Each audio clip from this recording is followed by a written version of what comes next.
Pada suatu malam yang gelap di desa terpencil, hidup seorang pemuda bernama Ardi. Dia berasal dari keluarga miskin yang hidupnya penuh dengan kesulitan. Meski bekerja keras setiap hari, ia tak pernah mampu memenuhi kebutuhan sehari-hari. Hutang menumpuk, dan ia tak tahu lagi kemana harus mencari bantuan.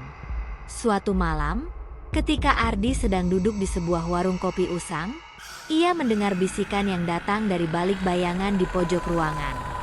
Seorang pria berpakaian hitam, dengan wajah tertutup topeng, duduk di hadapannya. Mata pria itu memancarkan cahaya merah yang tajam. "Apakah kau ingin mengubah nasibmu, Ardi?" Suara pria itu terdengar rendah dan penuh misteri. Ardi terkejut, namun rasa putus asa lebih kuat menguasai dirinya. "Siapa kamu? Apa yang kau inginkan?" Pria itu tersenyum tipis. "Aku adalah seorang yang bisa memberikan apa saja yang kau inginkan. Kekayaan, kekuasaan, atau apapun yang bisa mengubah hidupmu.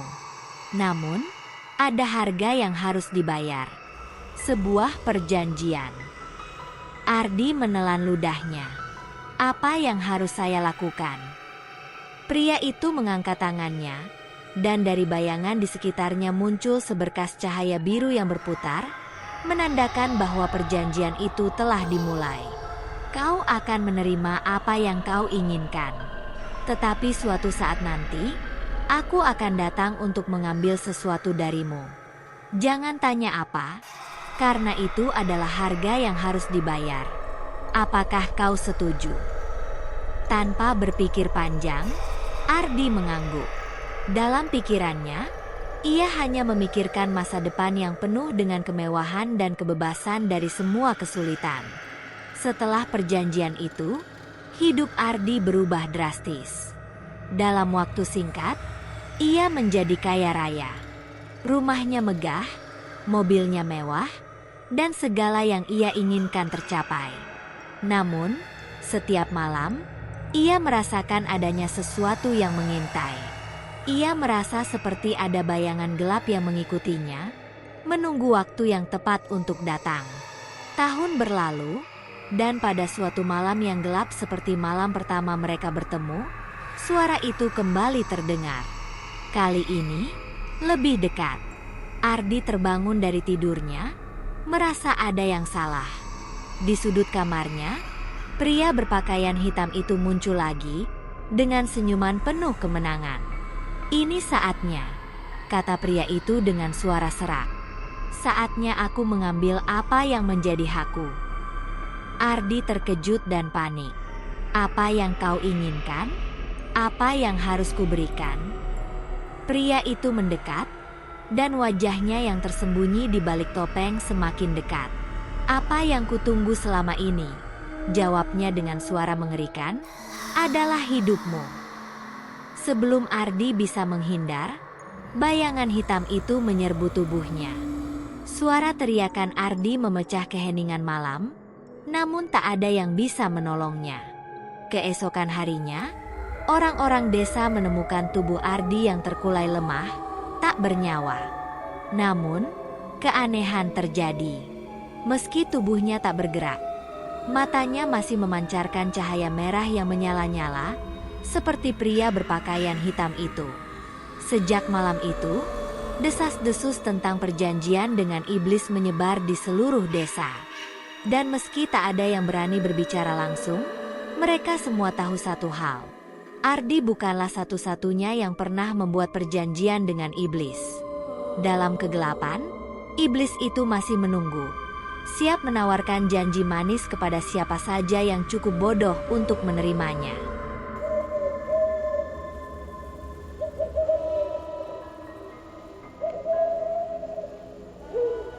Setelah kematian Ardi, desa yang tadinya tenang mulai dihantui oleh bisikan-bisikan aneh. Warga yang pernah mendengar desas-desus tentang perjanjian Ardi dengan iblis kini mulai merasakan kehadiran sesuatu yang gelap. Ada yang merasa diawasi, ada yang mendengar langkah kaki yang tak terlihat, dan ada yang terbangun tengah malam dengan perasaan tercekik oleh hawa dingin yang mencekam. Di antara mereka, ada seorang pemuda bernama Damar. Damar adalah anak dari seorang petani yang sudah lama jatuh miskin. Kehidupannya tak jauh berbeda dari Ardi, penuh dengan hutang dan keputusasaan. Ketika Damar mendengar cerita tentang Ardi dan perjanjian iblis, sesuatu dalam dirinya tergerak. Ia ingin mencoba nasib. Mungkin inilah jalan keluarnya. Pada malam yang sepi, seperti yang pernah dialami Ardi, Damar berjalan menuju warung kopi usang tempat Ardi bertemu dengan iblis itu. Warung itu kini terlihat lebih usang dan sunyi, dengan pintu yang setengah terbuka. Ia melangkah masuk, dan di sudut yang gelap, pria berpakaian hitam itu muncul kembali. "Ah, kamu, Damar, bukan?" Suara itu terdengar penuh dengan teka-teki. Damar hanya mengangguk. Hatinya berdebar, tapi ia sudah membuat keputusan. "Aku ingin hidup yang lebih baik. Aku ingin semua yang Ardi miliki. Aku ingin keluar dari kemiskinan ini." Pria itu tersenyum penuh misteri. "Kau tahu harga yang harus dibayar, bukan?" Damar menunduk. "Aku siap." Seperti yang terjadi pada Ardi, pria itu mengangkat tangannya, dan cahaya biru mulai berputar di sekitar mereka. Perjanjian pun tercipta. Damar merasakan sensasi yang aneh, seperti ada kekuatan yang mengalir dalam dirinya. Segala impian dan harapan yang telah terkubur kini seperti terbuka lebar di depannya. Esok harinya, Damar terbangun dengan perasaan yang luar biasa. Saat ia berjalan keluar rumah, ia melihat perubahan yang tak bisa dijelaskan.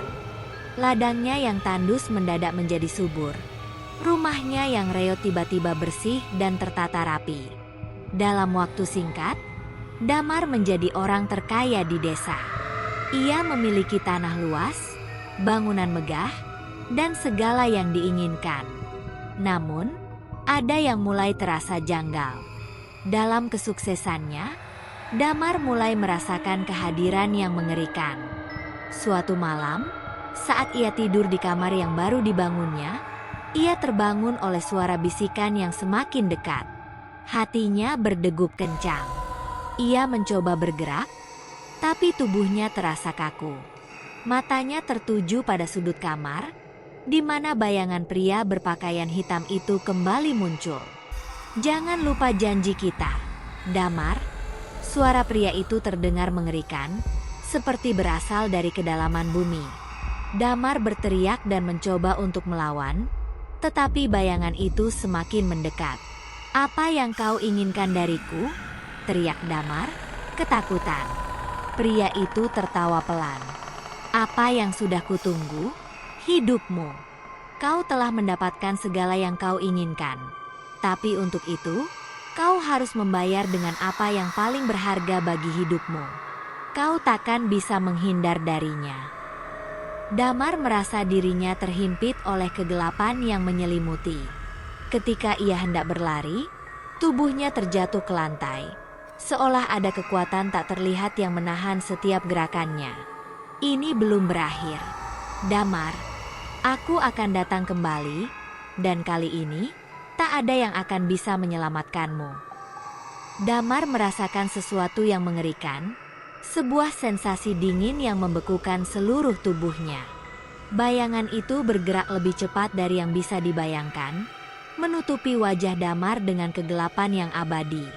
Ketika para warga desa menemukannya esok hari, Damar sudah terkulai kaku, matanya memancarkan cahaya merah yang menakutkan, sama seperti Ardi. Namun, kali ini ada yang lebih aneh. Tangan Damar menggenggam sebuah kunci kecil yang terbuat dari logam hitam, berkilauan aneh, seakan memiliki kekuatan magis. Kunci itu adalah tanda bahwa harga perjanjian itu sudah ditarik, dan sesuatu yang lebih besar sedang menunggu. Sejak kejadian itu, desa itu menjadi tempat yang terkutuk. Setiap kali seseorang mencoba membuat perjanjian dengan iblis, mereka akan mendapatkannya. Namun, bukan hanya dengan harta yang mereka terima, Mereka juga akan terperangkap dalam bayang-bayang kegelapan yang tak akan pernah hilang. Iblis itu tak akan pernah berhenti mengumpulkan janji-janji yang tak tertunai. Dan siapapun yang membuat perjanjian dengannya akan selalu terikat pada harga yang harus dibayar, seberapapun mereka mencoba untuk lari.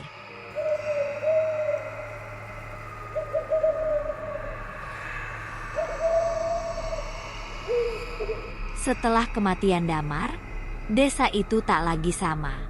Warga yang masih hidup mulai takut untuk keluar malam, dan setiap bisikan angin terdengar seperti ancaman. Mereka tahu bahwa Ardi dan Damar bukanlah satu-satunya yang pernah berbuat perjanjian dengan iblis, dan mereka khawatir jika mereka juga akan menjadi korban berikutnya. Namun, di antara mereka, ada seorang perempuan muda bernama Laras. Laras adalah keponakan Damar yang baru saja kembali dari kota setelah mendengar kabar kematian pamannya. Meski hidupnya tidak semewah Damar, Laras selalu merasa ada yang aneh dengan kesuksesan pamannya. Ia merasa bahwa ada sesuatu yang gelap dan tak terucapkan di balik semua kekayaan itu. Pada suatu malam yang dingin, Laras memutuskan untuk mencari tahu apa yang sebenarnya terjadi pada Damar. Ia pergi ke rumah pamannya, yang kini kosong dan terlantar. Di sana, ia menemukan sebuah buku tua yang tersembunyi di balik tumpukan barang-barang lama. Buku itu berisi tulisan-tulisan kuno, yang sebagian besar tidak bisa ia mengerti. Namun, di halaman terakhir, ada sebuah gambar yang menggambarkan seorang pria dengan mata merah dan tangan terikat oleh rantai hitam. Sebuah simbol perjanjian dengan iblis. Dengan rasa penasaran yang menggelora, Laras memutuskan untuk pergi ke warung kopi usang tempat Ardi dan Damar pertama kali bertemu dengan pria berpakaian hitam itu. Ia merasa ada sesuatu yang belum terungkap, dan ia harus menemukannya. Saat ia tiba di warung itu, semua terasa sunyi. Lampu-lampu temaram, dan udara terasa berat. Namun, di balik bayangan di sudut ruangan, ia melihat sosok yang sudah dikenalnya, pria berpakaian hitam itu. "Selamat datang, Laras." Suara pria itu terdengar begitu dingin, namun ada nuansa akrab di dalamnya. Laras menahan napasnya, tetapi ia berusaha tetap tenang. Apa yang terjadi dengan Damar? Apa yang terjadi dengan Ardi? Tanyanya dengan suara gemetar. Pria itu tersenyum tipis. Senyum yang tak mengandung kebahagiaan, hanya kegelapan. Mereka adalah pilihan. Seperti yang akan kau pilih. Laras merasa darahnya berdesir. Pilihan apa? Apa maksudmu? Pria itu berdiri dan mendekat. Kau tahu tentang perjanjian itu, bukan? Mereka yang menginginkan kekuasaan, kekayaan, atau hidup yang lebih baik. Mereka pikir mereka bisa memiliki semuanya tanpa membayar harga yang sesungguhnya. Tapi kau tahu, Laras, selalu ada harga untuk segala sesuatu. Laras merasa kakinya goyah. Aku tidak ingin terlibat. Aku tidak ingin seperti mereka. Pria itu tertawa pelan, suaranya serak dan mengerikan. Sayang, Laras, perjanjian ini sudah ada dalam darahmu. Kau tidak bisa lari darinya. Kau akan selalu menjadi bagian dari perjanjian ini, seperti mereka sebelumnya. Laras terperangah, menyadari bahwa apa yang dikatakan pria itu ada benarnya. Ia merasa jantungnya berdegup kencang, dan tubuhnya dipenuhi dengan rasa takut yang luar biasa. Ia tidak tahu apa yang harus dilakukan. Namun, tiba-tiba, pria itu berhenti dan mengangkat tangannya. Aku akan memberimu satu kesempatan terakhir. Laras, satu pilihan untuk menyelamatkan diri. Laras menatap pria itu dengan penuh harapan. Apa itu? Perjanjian ini akan tetap ada. Namun, ada cara untuk menghentikannya.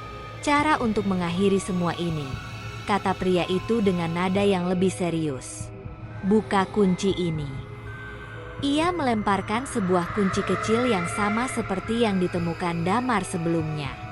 Laras memegang kunci itu dengan cemas. Apa yang harus aku lakukan dengan ini? Pria itu menyeringai. Buka pintu yang ada di dalam hatimu. Temukan kekuatan yang tersembunyi di dalam dirimu dan putuskan. Jika kau berhasil, kau bisa menghentikan kutukan ini. Jika tidak, kau akan menjadi bagian dari kegelapan yang abadi. Laras tidak tahu harus berkata apa. Ia merasa seperti ada perang besar dalam dirinya antara rasa takut dan keinginan untuk mengakhiri semua ini. Tetapi, di saat yang sama, ia tahu bahwa ia tidak bisa membiarkan perjanjian ini berlanjut, tidak hanya untuk dirinya, tetapi untuk seluruh desa. Dengan tangan gemetar, ia berlari keluar dari warung kopi, berlari menuju hutan yang dekat dengan desa, tempat yang selalu dikaitkan dengan kisah-kisah gelap. Dalam hatinya, ia tahu bahwa hanya di sanalah ia bisa menemukan jawaban. Perjalanan ini adalah jalan satu-satunya untuk mengakhiri kutukan yang telah dimulai bertahun-tahun lalu. Saat ia tiba di sebuah bukit tinggi di tengah hutan, Laras berdiri di depan sebuah batu besar yang terukir simbol kuno. Ia merasakan hawa dingin yang mengerikan, seolah ada kekuatan jahat yang mengintainya. Tanpa ragu, ia memasukkan kunci yang diberikan pria itu ke dalam celah di batu tersebut. Pintu batu itu terbuka dengan suara gemuruh yang menggelegar, dan dari dalamnya muncul cahaya merah yang menyilaukan. Dalam cahaya itu, Laras bisa melihat sosok iblis yang lebih besar dan lebih mengerikan dari apapun yang pernah ia bayangkan. Sebuah makhluk yang terikat oleh kutukan, yang menunggu untuk dibebaskan.